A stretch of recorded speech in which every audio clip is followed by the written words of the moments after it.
Sarah Martinez had always been the smallest person in any room, but she carried herself with a quiet confidence that made people take notice. At 26, she stood barely 5 feet 3 inches tall and weighed just over 100 pounds. Her colleagues at the military research facility in Virginia often wondered how someone so petite had ended up working alongside some of the toughest soldiers in the world. The morning sun cast long shadows across the training grounds as Sarah walked toward the briefing room. She clutched her coffee cup tightly, knowing that today would change everything. For months, she had been developing new endurance protocols for special operations training, but the military brass remained skeptical about her methods. They questioned whether someone who had never served in combat could truly understand what soldiers needed. Colonel James Harrison stood at the head of the conference table, his weathered face showing years of military service. Around the table sat 12 Navy SEALs, their muscular frames filling the chairs as they reviewed Sarah's proposal. The air was thick with doubt and barely concealed amusement. These were men who had survived the most brutal training in the world, and they were being asked to listen to a civilian woman about endurance. "Gentlemen," Colonel Harrison began, his voice commanding immediate attention. "Dr. Martinez has developed what she believes is a revolutionary approach to mental and physical endurance training. Her research suggests that traditional methods may be missing crucial elements." Sarah stood and moved to the front of the room, her heart pounding but her voice steady. She had practiced this presentation countless times, knowing that she would face skepticism. "The human body is capable of far more than we typically demand of it," she began. "My research shows that endurance is 70% mental, 20% technique, and only 10% raw physical strength." A low murmur rippled through the room.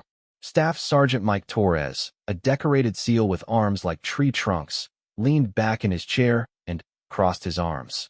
"With all due respect, Doc, that sounds like something you read in a book. We live this stuff every day." Sarah nodded calmly. "I understand your skepticism, Sergeant Torres. That's exactly why I'm proposing a practical demonstration. I believe I can outlast any of you in a controlled endurance challenge using my methods." The room erupted in surprised laughter. These men had completed Hell Week, survived combat missions in the most hostile environments on Earth, and pushed their bodies to limits most people couldn't imagine. The idea that a small civilian woman could outlast them seemed absurd. "You're serious about this?" asked Lieutenant Commander Ryan Blake, the senior SEAL present. His blue eyes studied Sarah with a mixture of curiosity and concern. "We're not talking about a casual jog here. SEAL training is designed to break people." Sarah met his gaze without flinching. "I'm completely serious. I've spent 3 years studying the science of human endurance, analyzing data from elite athletes, special forces soldiers, and survival experts. I've discovered techniques that can extend human performance far beyond what traditional training achieves." Colonel Harrison raised his hand for silence. He had worked with Sarah for 6 months and had seen her dedication to her research. While he had doubts about her bold claim, he respected her intelligence and thoroughness. "What exactly are you proposing, Dr. Martinez?" "A 3-day progressive challenge," Sarah replied, her confidence growing. Day 1 would test basic physical endurance. Day 2 would add mental stress and problem-solving under fatigue. Day 3 would combine everything with sleep deprivation and environmental challenges. "I'll participate alongside your best men using my methods." The SEALs exchanged glances, some shaking their heads in disbelief.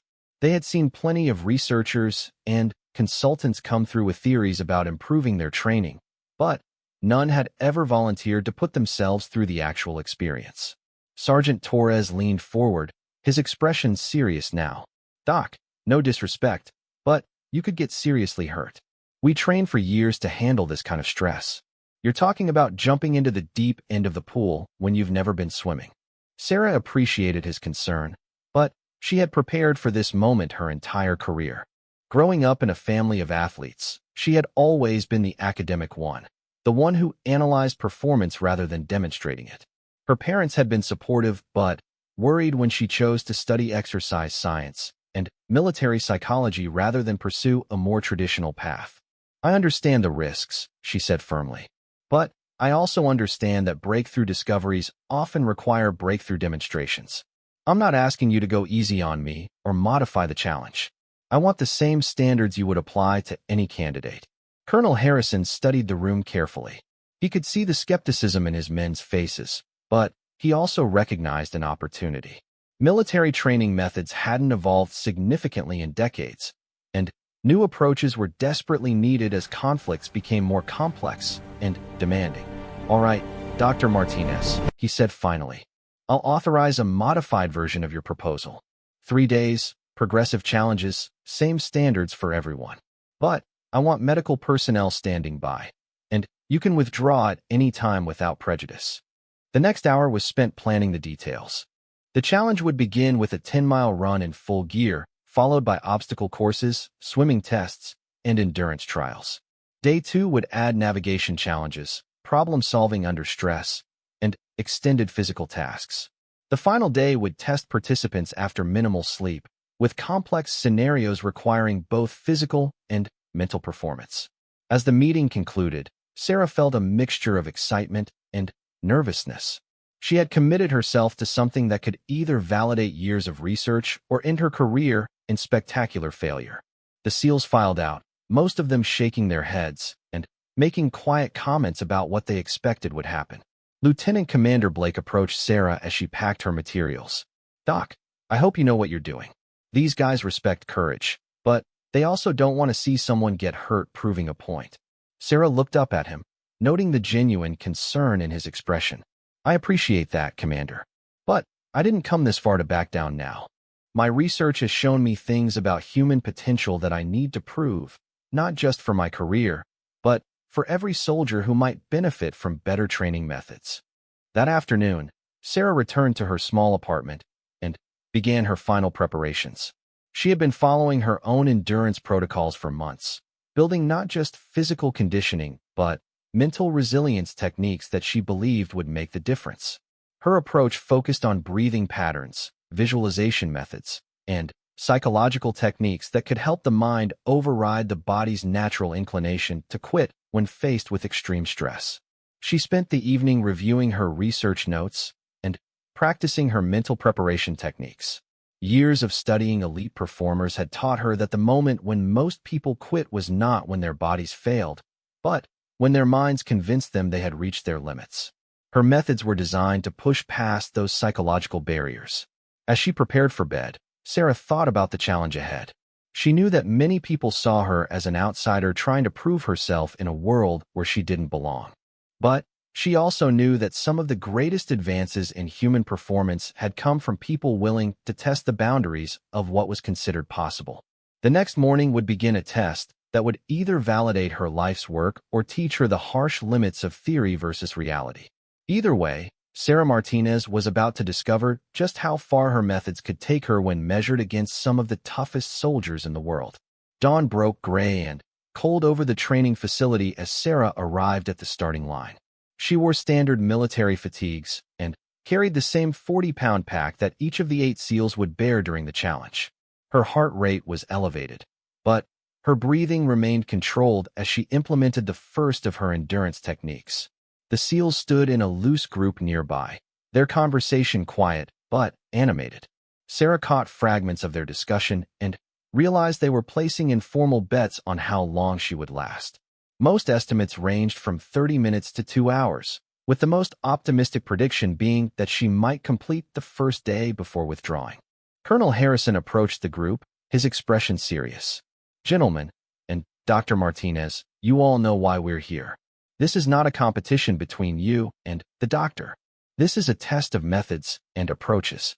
I want everyone to push themselves, but I also want everyone to come home safe."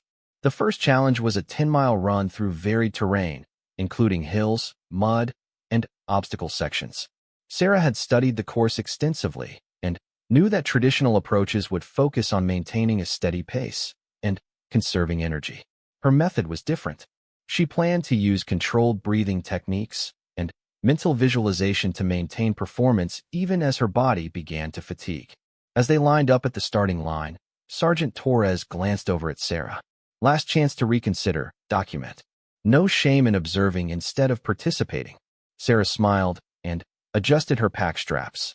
"I appreciate the concern, Sergeant. But I'm here to prove that there are better ways to train. Observation won't accomplish that. The whistle blew, and the group set off at a measured pace. The SEALs moved with the practiced efficiency of men who had completed countless similar runs. Their form was perfect, their breathing controlled, and their pace steady. Sarah matched their speed initially, focusing on her breathing pattern and beginning the mental techniques that formed the core of her approach. The first 2 miles passed without incident. Sarah maintained position in the middle of the group, neither leading nor falling behind. The SEALs seemed almost relaxed, their conversation continuing as they ran. Several made comments about the easy pace and questioned whether the challenge would provide any real test of endurance. As they reached the 3-mile mark, the course began to climb through a series of steep hills. This was where Sarah expected the traditional approach to show its limitations. The SEALs maintained their steady pace, but she could see the increased effort in their faces and posture. Sarah implemented her second technique, using visualization to convince her mind that the hills were actually flat ground. By mile 5, 2 of the SEALs had begun to show signs of fatigue. Their breathing had become more labored, and their conversation had stopped entirely. Sarah, meanwhile, felt surprisingly strong. Her breathing remained controlled, and her mental techniques were working exactly as her research had predicted. Lieutenant Commander Blake noticed Sarah's performance and moved up beside her. "How are you holding up, Doc? You're looking pretty comfortable for someone who's supposed to be out of her league."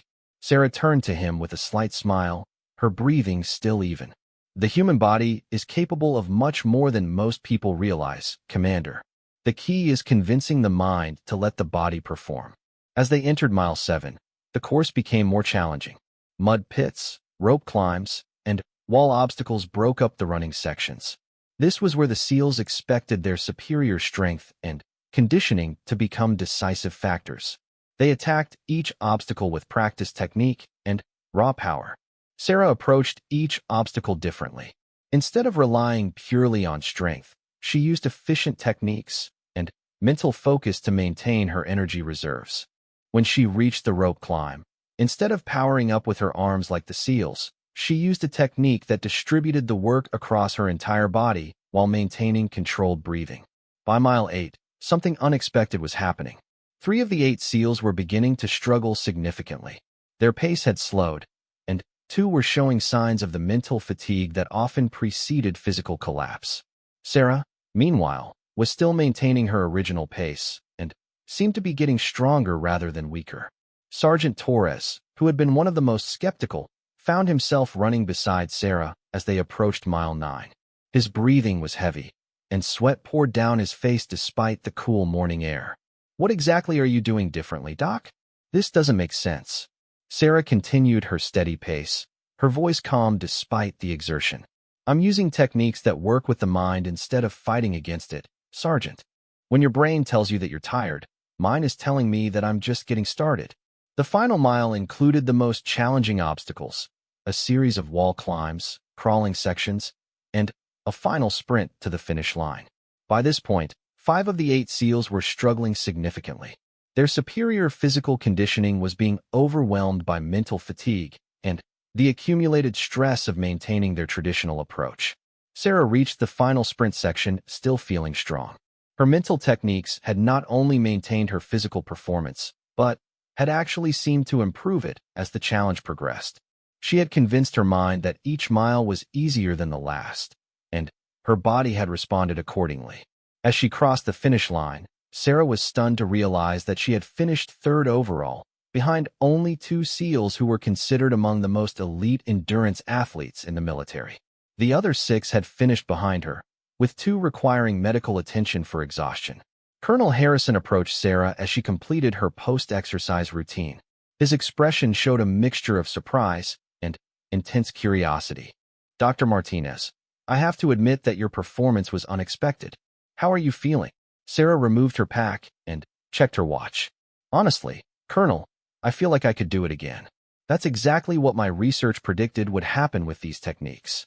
The SEALs who had completed the challenge gathered around, their skepticism replaced by genuine interest. Lieutenant Commander Blake, who had finished second, shook his head in amazement. "Doc, I've been running these courses for 12 years, and I've never seen anything like what you just did. You actually seemed to get stronger as we went along."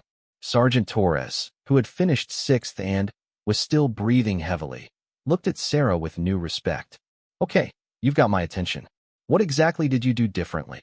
Sarah spent the next hour explaining her techniques to the group. She described how traditional endurance training focused primarily on physical conditioning while largely ignoring the mental aspects of performance. Her approach used specific breathing patterns, visualization techniques, and psychological methods to convince the mind to override the body's natural inclination to conserve energy.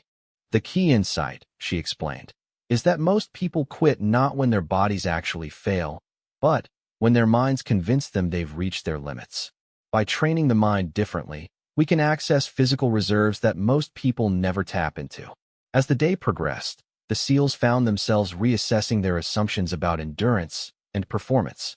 The woman they had expected to quit within the first hour had not only completed the challenge but had outperformed most of them while seemingly getting stronger throughout the ordeal. Colonel Harrison scheduled a debriefing session for that afternoon, where Sarah would have the opportunity to explain her methods in detail and discuss how they might be integrated into existing training programs. The first day had exceeded everyone's expectations, but 2 more challenges remained. That evening, Sarah returned to her quarters feeling a mixture of satisfaction and anticipation. She had proven that her theories could work in practice, but she knew that the next 2 days would present even greater challenges. The SEALs would undoubtedly adjust their approach based on what they had observed, and the upcoming tests would push everyone to their absolute limits. As she prepared for the second day, Sarah reflected on the reactions she had seen from the SEALs. Their initial skepticism had been replaced by curiosity and respect, but she knew that one successful day would not be enough to change decades of established training methods. The real test would be whether her techniques could maintain their effectiveness under even more extreme conditions. The second day would add mental stress, problem-solving challenges, and complex scenarios designed to test performance under psychological pressure. Sarah had studied the effects of stress on human performance extensively, but tomorrow would provide the ultimate test of whether her methods could work when everything was on the line. The second day began before sunrise with a harsh wake-up call and immediate physical challenges designed to test performance under stress and sleep deprivation. Sarah had been allowed only 4 hours of sleep, the same as the SEALs, but she had used even this brief rest period to practice her mental conditioning techniques. Colonel Harrison had restructured the remaining challenges based on the previous day's unexpected results. The second day would test not just physical endurance, but mental resilience under complex, high-pressure scenarios. The participants would need to solve navigation problems, complete tactical challenges, and maintain performance while dealing with deliberately induced stress and confusion. The first challenge of the day was a 20-mile navigation course through dense forest, but with a twist that would test Sarah's methods under entirely new conditions. Each participant would carry a wounded dummy weighing an additional 60 pounds, navigate using only basic compass skills, and solve a series of mathematical problems at checkpoint stations while under time pressure. The SEALs approached this challenge with grim determination. After the previous day's surprising results, they had spent the evening analyzing what Sarah had done differently and discussing how to counter her apparent advantages. Several admitted privately that they had underestimated both her preparation and her methods. Sarah faced this challenge knowing that it would test aspects of her research that had never been proven under such extreme conditions. Her techniques were designed to work under stress, but this level of complexity and physical demand would push her methods to their absolute limits. As they set off into the dark forest, Sarah immediately implemented her most advanced technique. Instead of viewing the added weight and complexity as obstacles, she used visualization methods to convince her mind that these challenges were actually making her stronger. This mental reframing was the most difficult aspect of her approach, requiring intense concentration even under normal conditions.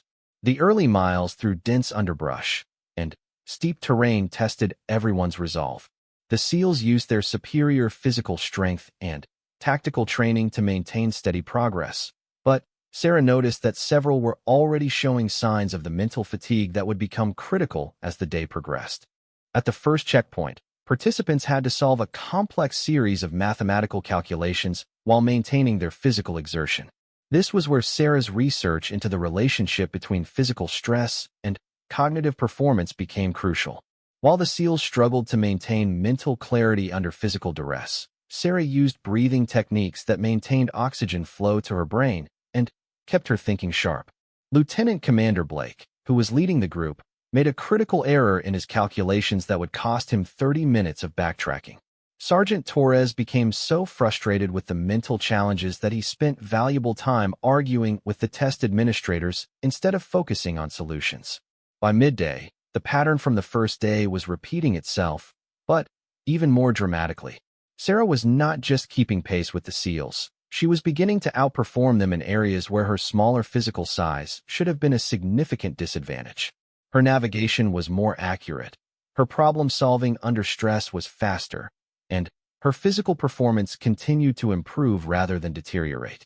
The afternoon brought the most challenging test yet, a scenario-based exercise that combined combat simulation, rescue operations, and strategic planning while participants dealt with sleep deprivation, physical exhaustion, and deliberately induced psychological stress. Sarah found herself assigned to lead a team that included 3 SEALs in a complex rescue scenario. This was the moment when her research would face its ultimate test.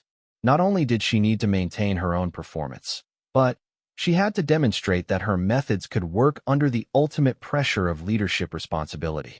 The scenario involved navigating through a simulated enemy territory, locating and extracting a wounded teammate, and developing a tactical plan for escape while under simulated fire and time pressure. The SEALs expected this to be where their tactical training and combat experience would prove decisive. What happened next surprised everyone, including Sarah herself. Under extreme pressure, her mental techniques didn't just maintain her performance. They seemed to unlock a level of clarity and focus that exceeded her normal capabilities. While the SEALs struggled with decision-making under stress, Sarah's mind remained clear and focused. She quickly identified the most efficient route to the target, developed a tactical plan that minimized risk while maximizing speed, and coordinated her team's movements with a precision that impressed even the experienced operators working with her. When unexpected obstacles arose, she adapted her plans instantly while maintaining the mental clarity that her techniques provided.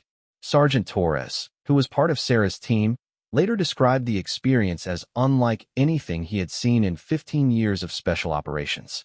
She was making decisions faster than guys with decades of combat experience, and every decision was right. It was like the stress was making her think better instead of worse. As the second day concluded, the results were even more dramatic than the first.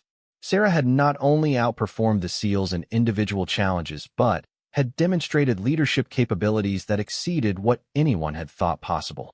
Her techniques had proven effective not just for personal endurance, but for maintaining peak performance under the most extreme conditions imaginable. Colonel Harrison gathered the group for an immediate debriefing, his expression showing the kind of intense focus that indicated he was witnessing something that could change military training forever. Dr. Martinez, I need to understand exactly what you're doing and how we can teach these methods to others. The final day would test everyone's absolute limits with a continuous 72-hour scenario that combined everything from the previous days with additional challenges designed to break even the most elite performers. But Sarah's performance had already convinced Colonel Harrison that her methods represented a fundamental breakthrough in human performance training.